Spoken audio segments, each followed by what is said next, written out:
जब आपका फ्रांस का वीज़ा लग जाता है और आप अपने कंट्री से निकलते हैं तो आपको ये ज़हन बना के निकलना होगा कि मेरा फ्रांस का वीज़ा है और मैंने फ्रांस में ही जाके असाइलम करना है। अगर आप यहाँ लॉन्ग टर्म रहने का सोच रहे हैं तो आपको असाइलम ही करना पड़ता है।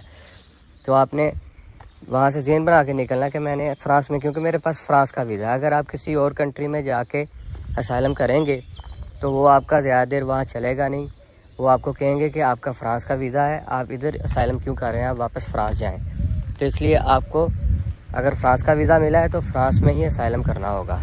तो जब आप घर से निकलते हैं तो ये सोच के निकलें कि थोड़ा बहुत मुझे जाके वहाँ पे ख़र्चा भी करना होगा। शुरू में ही ऐसा नहीं है कि आपको जाते ही असाइलम मिल जाता है। असाइलम करने का वहाँ एक प्रोसीजर है, एक तरीक़ाकार है। सबसे पहले जब आप फ्रांस पहुँचते हैं तो आपको यहाँ आके होटल बुक करना पड़ता है।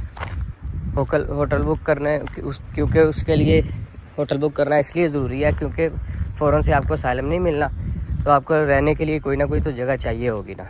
अगर आपका कोई रिलेटिव है तो वो बेहतर है आप उसके पास चले जाएं, अगर नहीं है तो फिर आप होटल बुकिंग करके उसमें रहें। और असाइलम की रजिस्ट्रेशन कराने के लिए सबसे पहले आपको इनका एक ऑफिस है स्पादा में आपको अपॉइंटमेंट चाहिए होती है।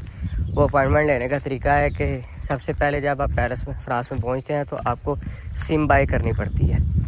आप कहीं से भी किसी भी दुकान से सिम बाय करें और एक नंबर है उस पर आपने कॉल करनी होती है। वो नंबर आपको मैं डिस्क्रिप्शन में दे दूँगा, वो आप देख लीजिएगा।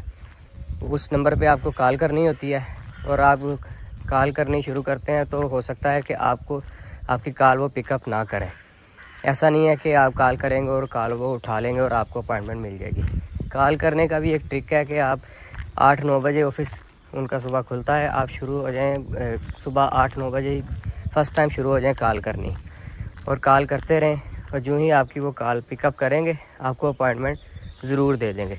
और ज़रूरी नहीं है कि आपको पहले दिन ही अपॉइंटमेंट मिल जाए। आपने अपने ज़हन में रखना है कि मैं 1 हफ़्ता तक इस होटल में या किसी रिलेटिव के या किसी दोस्त के पास रहने वाला हूँ। वैसे आमतौर पे लोगों को 1 या 2 दिन के अंदर अंदर अपॉइंटमेंट मिल जाती है, वो कॉल पिकअप कर लेते हैं। लेकिन अगर 6-7 दिन गुजर जाते हैं तो आपने परेशान नहीं होना, इतने दिन लग जाते हैं क्योंकि फ्रांस, जर्मनी, इन सारे कंट्रीज़ में असाइलम सीकर का इस वक्त बहुत रश है। ये मैं बात आपको 2024 की बता रहा हूँ, इससे पहले के क्या मामला थे वो और चीज़ है। तो जो ही आपकी अपॉइंटमेंट बुक हो जाती है कॉल पे, आपने उस एड्रेस पे जाना होता है। अपना पासपोर्ट अगर वो मैंने आपको पिछली वीडियो में बताया था, अगर आप अपने डॉक्यूमेंट्स उन्हें देने चाहते हैं तो आप दे सकते हैं, अगर नहीं देना चाहते तो फिर भी आप किसी तरीके से हाइड कर सकते हैं। आप मेरी पिछली वीडियोस देखें डॉक्यूमेंट्स के बारे में, उसमें आपको तफसील मिल जाएगी। और आप जब जाते हैं उनके पास अपॉइंटमेंट डे पे तो वो आपसे पूछते हैं कि आप इधर असाइलम करना चाहते हैं। आप उन्हें बताते हैं हाँ जी मैं इधर असाइलम करना चाहता हूँ। तो वो सिंपल सी कुछ चीज़ें आपसे पूछते हैं, आपकी डेट ऑफ बर्थ, ये 2-4 मामलात करते हैं, कोई ऐसा मसला ख़ास नहीं होता उधर। वो आपको फिर एक पेपर दे देते हैं, उधर आपको अपॉइंटमेंट दे देते हैं प्रीफेक्चर की।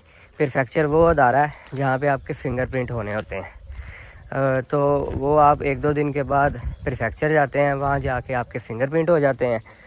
फिंगरप्रिंट अगर आपने किसी और कंट्री में फिंगर नहीं हुए तो फिर तो वो आपका असाइलम उसी वक्त रजिस्टर कर लेते हैं, आपके फिंगरप्रिंट हो जाते हैं। आपका केस डबलिन में नहीं आता, डबलिन होता है डबल फिंगर।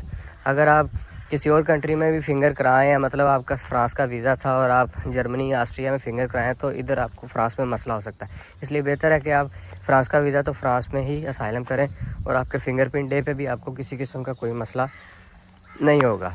तो आपके जो ही फिंगर हो जाते हैं तो आपसे कुछ तफसील, कुछ सिग्नेचर वगैरह फॉर्म्स पे करा लेते हैं।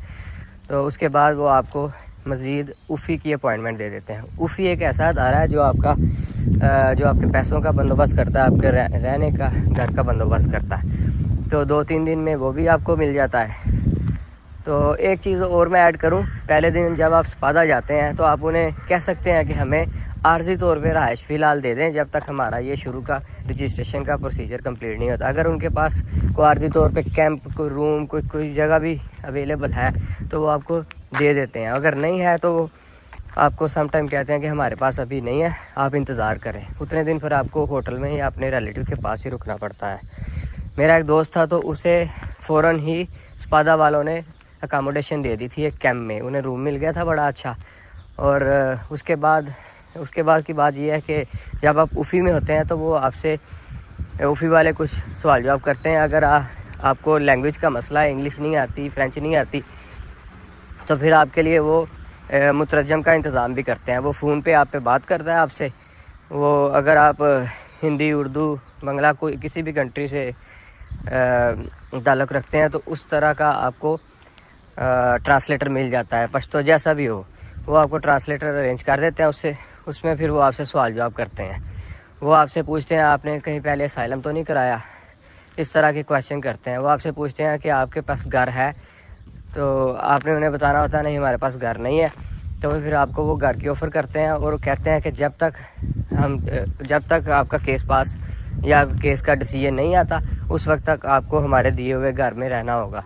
तो उस पर आपको लाजमी साइन करने पड़ते हैं। अगर आप उन्हें कहेंगे कि हमारे पास रहाइश है तो हम खुद रह सकते हैं, तो फिर वो कहते हैं ठीक है आप अपनी जगह पे जाके रह सकते हैं। लेकिन बेहतर ये है कि आप उनका घर लें, क्योंकि उनकी अपॉइंटमेंट्स होती हैं। वो जब आपको घर देंगे उसके पास ऑफिस होता है, तो आपको अपॉइंटमेंट्स अटेंड करनी पड़ती हैं। उसमें जो वो आपको घर देते हैं उसमें बिल्कुल, अगर आप फैमिली के साथ हैं तो आपको बिल्कुल फर्निश घर मिलता है।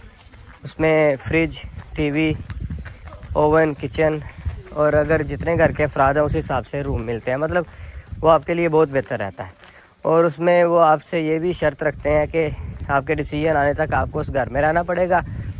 जहाँ भी हम घर देंगे, जिस भी एरिया में फ्रांस के हम घर देंगे, आपको वहाँ रहना पड़ता है। तो आप अगर एक दफ़ा जब साइन कर देते हैं कि हम आपके दिए हुए घर में रहेंगे, तो आपको 100% उधर रहना पड़ता है। अगर आपने वहाँ नहीं रहना तो आप पेपर्स पे साइन नहीं करेंगे और कहेंगे कि हम अपना अरेंज खुद से करेंगे। तो घर के बारे में ये मामलात होते हैं। और अगर तो फिर वो आपको तकरीबन 1 महीने के अंदर घर का अरेंज कर देते हैं। फिर आपको उस घर में जाना होता है। उस घर में जाने के लिए अगर तो आप उनके पास कहीं कैंप में रह रहे हैं तो वहाँ से आपको ट्रांसफ़र कर देंगे।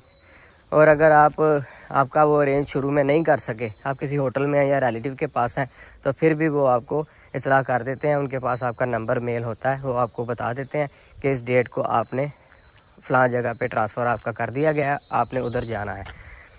तो उधर जाने के लिए वो आपको ट्रेन की टिकट्स वगैरह भी देते हैं। अगर पास ही हो तो आपको बस की टिकट दे सकते हैं। तो आपको उधर जाने के लिए खुद से जाना पड़ता है। और जब आप उधर पहुंच जाते हैं जहां आपका ट्रांसफ़र होता है, तो वहां आपके सोशल वर्कर आपका इंतज़ार कर रहे होते हैं स्टेशन पे, क्योंकि इन्होंने सोशल वर्कर को आपकी सारी तफसील दे दी होती है। और जो ही आपकी ट्रेन या बस पहुंचती है, सोशल वर्कर आपको अपने साथ ले जाते हैं ऑफिस में। वहाँ आपको शुरू में वो कुछ पैसे भी देते हैं। हर एरिया का अलग से हिसाब है। वो पैसे 200 भी देते हैं, किसी को 500 भी, किसी को 1000 भी देते हैं। उसमें ये होता है कि वो जो पैसे आपको देते हैं, कल को जो उफ़ी का आपका कार्ड आता है, उफ़ी के कार्ड में जो पैसे आते हैं उसमें से ये जो आपको रकम देते हैं वो काट लेते हैं। क्योंकि उफ़ी आपका घर का और खाने पीने का और पैसों का रेंज उफ़ी का अदारा करता है।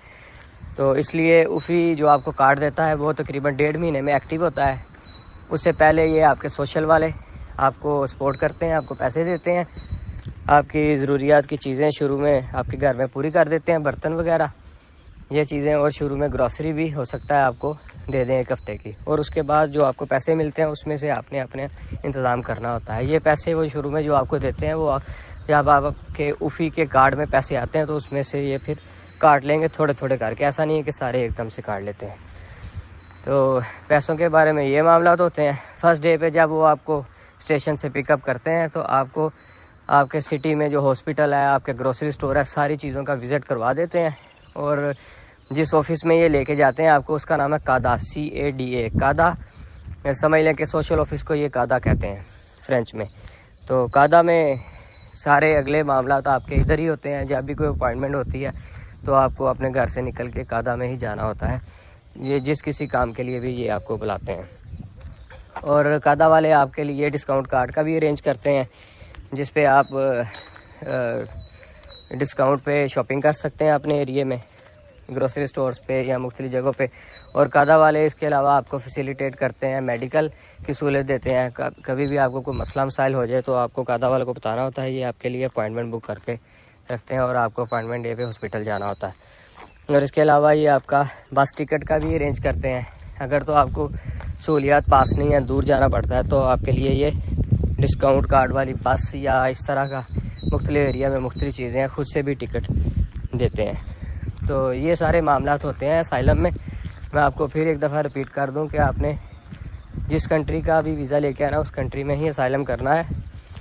और ये है कि हर कंट्री की जहाँ भी आपका वीज़ा असाइलम आपने करना है उस कंट्री के हिसाब से इंफॉर्मेशन लेके आए मेरी वीडियो। तो इंशाल्लाह आने वाली वीडियोस में भी मैं आपको वीज़ा, इंफॉर्मेशन, अपॉइंटमेंट और असाइलम के बारे में बताता रहूँगा।